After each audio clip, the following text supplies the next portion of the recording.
يوم جديد وفلوق جديد يا مدير. مرحبا بكم حبايبي، واسعد الله اوقاتكم بكل خير. شو اخباركم؟ ان شاء الله طيبين، رب يحفظكم ويسعدكم دنيا واخره، قولوا امين. خلاص ما بقى شيء على رمضان، واتوقع الفلوق هذا حينزل في رمضان. اللهم بلغنا رمضان واحنا ما بعد. انا معاكم وانتم معاي، ولا يحرمني منكم يا رب. عاد يلا تجهزوا للفلوقات الرمضانيه ان شاء الله. طيب يا حبايب قلبي، اليوم قررت كمان ابدا فلوق بالليل. طبعا جدول اليوم صراحه كان جدا عادي. صحيت من النوم ورحت اخلص لي كم شغله برا، وتوني رجعت وقلت خلونا نصور فلوق. وبصراحه مره جيعان، فالخطه اليوم ان شاء الله راح نطبخ كذا طبخه خفيفه لطيفه. بس اول شيء بنروح البقاله بنجيب المويه والخبز، ونشوف اذا في اشياء ناقصه نروح نجيب من البقاله. فيلا ليتس جو. طبعا خلوني اطلع من الثلاجه كرات الدجاج، خليها برا، وكمان مرتديلا دجاج، ويلا نروح البقاله.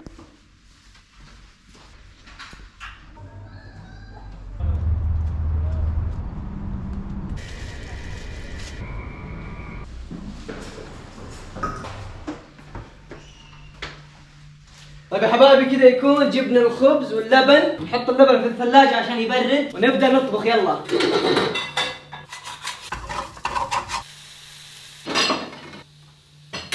يا جماعة الخير، أنا شكلي جبت العيد لأنه جالس أطبخ بدون زيت. قلت أجرب بس الصراحة جبت العيد. وبكذا يكون أكلنا جاهز يا عيال. أهم شيء الآيباد قبل الأكل. طبعا بعد الطبخ هذا اللي طلع معانا يا عيال، مرتديلا دجاج، وهذا كفتة دجاج بس أنا ما أدري قلبتها لحم مفروم. الزبدة بالعافية علينا. So good. It's a little bit expensive. Okay, one last thought before I have to go to dinner with Nick.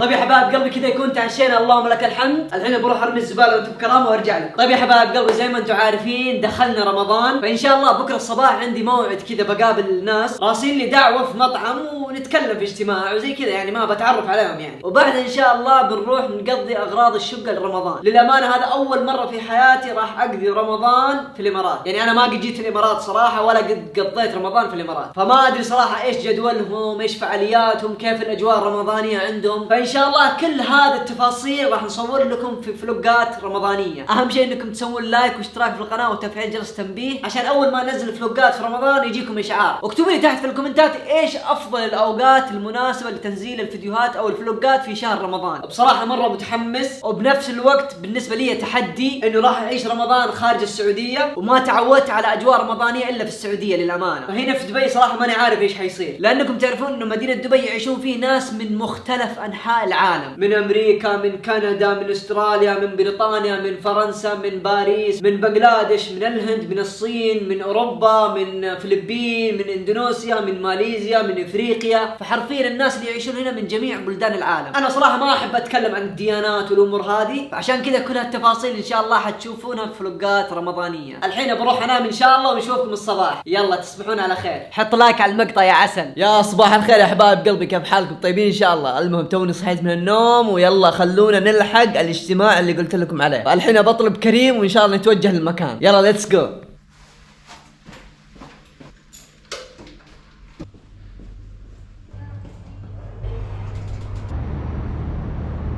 المهم يا حبايب قلبي جالسين نستنى اوبر.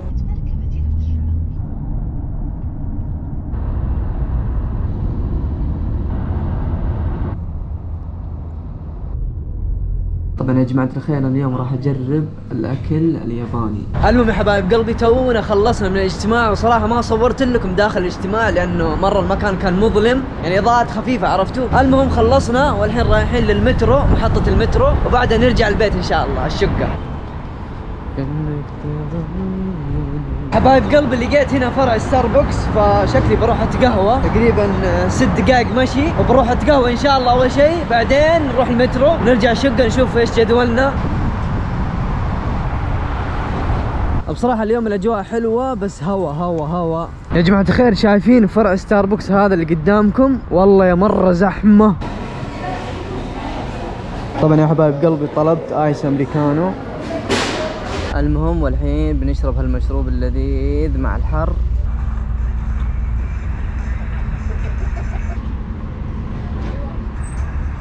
طيب يا حبايب قلبي تقهوينا اللهم لك الحمد، والحين راجعين الشقة ان شاء الله. نروح المترو بعدين الشقة. يا جماعة الخير ما شاء الله تبارك الله السيارة هذه عجبتني، واللون صلاتي على النبي ميني كوبر. يا جماعة شوفوا الزحمة قديش. الحين بدأ الناس يطلعوا من دواماتهم، من الساعة 5 خلاص الناس تبدأ تطلع من دواماتها يروحوا لبيتهم.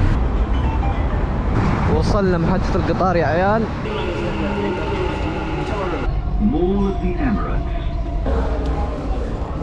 المهم يا حبايب قلبي توني نزلت من الباص، والله يا مرمطة الله يعيننا في رمضان صراحة، ما أدري شو أسوي. والله رمضان في دبي صراحة يكون مرة شيء مختلف تماما بالنسبة لي.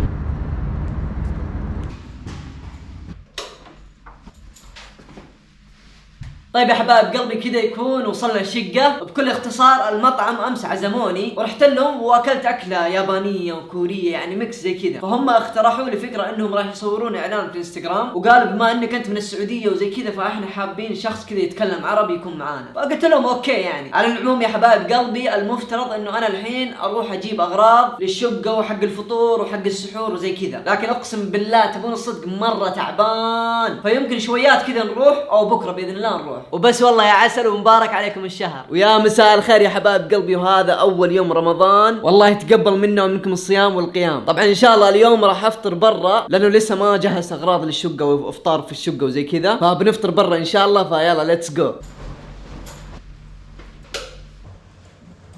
والله يا جماعه حاس بالجوع وعطشان.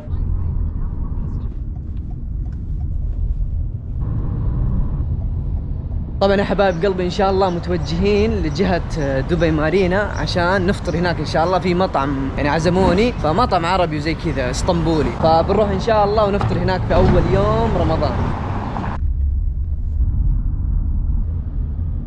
طبعا وصلنا يا جماعة الخير جهة دبي مارينا والحين متوجهين للمطعم. المهم حبايب قلبي صراحة الأمانة هنا أجواء رمضان صراحة ما أحس فيها ذاك الزود. المهم باقي على الأذان تقريبا ساعة تقريبا، ومرة جيعان وعطشان. عاد نشوف بكرة إن شاء الله نروح الشقة ونشتري أغراض للشقة وزي كذا نقضي. عرفت كيف؟ والله المفروض إني أمس رايح بس والله مرة تعبان كنت، وأول يوم رمضان وزي كذا فكنت محيوس على قولتهم.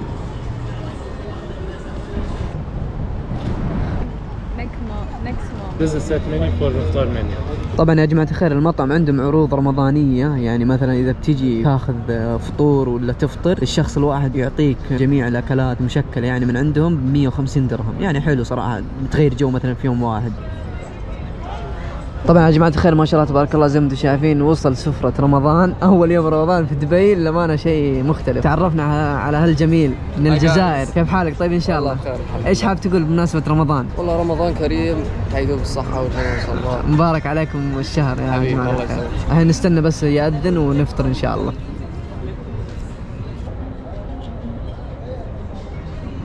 حسيت إنه في الموضوع لخبطة كذا بالدراسة. وصلنا الشقة يا حبايب قلبي. أول حاجة الله يتقبل منا ومنكم الصيام والقيام. الشيء الثاني للأمانة وبكل صراحة ماني حاس بأجواء رمضان في دبي نهائيا، والسبب أتوقع لأنه كثرة الأجانب والاختلاط وجميع الجنسيات وزي كذا، فبالتالي في ناس أصلا ما يصومون فيأكلون في الصباح. يعني أنا أشوف في الشوارع يأكلون، اللي يتقهوى واللي يمشي، فما أحس بأجواء رمضانية زي السعودية. والأيام الجاية إن شاء الله راح أصور لكم فلوقات بس بطريقة ثانية، لأنه أنا عن نفسي الصباح ما راح أقدر أطلع يعني وانا صايم، صعب اني اطلع اصور واستكشف اماكن جديده وما اقدر اكل ولا اشرب ولا اتنقل يعني زي الناس. فبالتالي ان شاء الله راح اصور لكم فلوقات، يعني احنا نسوي فطور، احنا نتسحر، فطول ما احنا موجودين في شهر رمضان راح نصور فلوقات بهالطريقه، يعني فطور وسحور يمكن بودكاست، يمكن سوالف رمضانيه، اشياء زي كذا. فاكتبوا لي تحت في الكومنتات ايش رايكم. وبكذا يا حبايب قلبي يكون وصلنا نهايه الفلوق. اتمنى ان الفلوق ينال اعجابكم، لا تنسون تحطون اللايك والاشتراك في القناه وفعل جرس التنبيهات عشان نقدر نوصل ل 10000 مشترك باقرب وقت. للأمانة مرة زعلت لأن الفلوقات الأخيرة مشاهداتها مرة ناقصة، فما صرت أتحمس أصور فلوق للأمانة، لكن إن شاء الله مستمرين وراح نوصل بإذن الله بفضل الله ثم دعمكم. وسؤال اليوم يقول إيش الأفكار والأشياء اللي تبغون نصورها في رمضان؟ اكتبوا لي تحت في الكومنتات، راح أقرأ تعليقاتكم وأرد عليكم، ونشوفكم إن شاء الله في الفلوقات الجاية، وسلام عليكم.